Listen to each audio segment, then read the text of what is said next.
এতদিন ধরে ইসরায়েলি প্রধানমন্ত্রী বেঞ্জামিন নেতানিয়াহু বিরোধী বিক্ষোভে উত্তাল ছিল ইসরায়েল। এবার সে তালিকায় যুক্ত হলো অন্য মন্ত্রীরাও।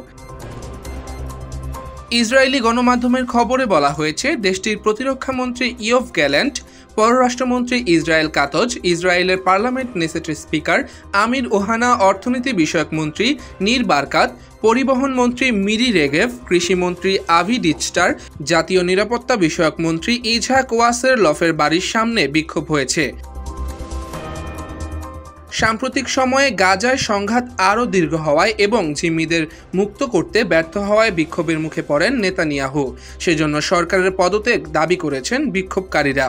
প্রায় ৯ মাস ধরে গাজায় সংঘাত চলছেই, বিক্ষোভে বন্ধ হওয়ার এখনও কোনো লক্ষণ দেখা যাচ্ছে না। গত ৭ অক্টোবর ইসরায়েলের সীমান্তে প্রবেশ করে আকস্মিক হামলা চালায় ফিলিস্তিনি স্বাধীনতাকামী সংগঠন হামাস।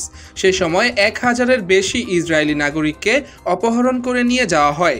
এরপরেই গাজায় পাল্টা আক্রমণ করে ইসরায়েল।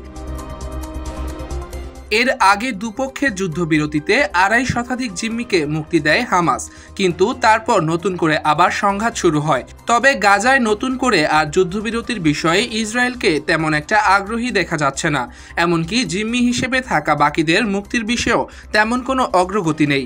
এইসব বিষয়কে কেন্দ্র করেই ইসরায়েলের মধ্যে নেতানিয়াহুর বিরুদ্ধে দেশজুড়ে ক্ষোভ বেড়ে গেছে।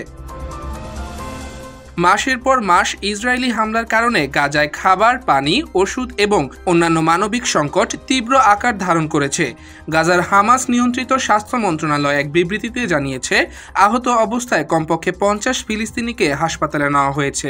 গাজার কোনো স্থানই এখন নিরাপদ নয়। সুরক্ষিত এলাকা ভেবে যেখানেই ফিলিস্তিনিরা আশ্রয় নিচ্ছে সেখানেই হামলা চালাচ্ছে ইসরায়েল।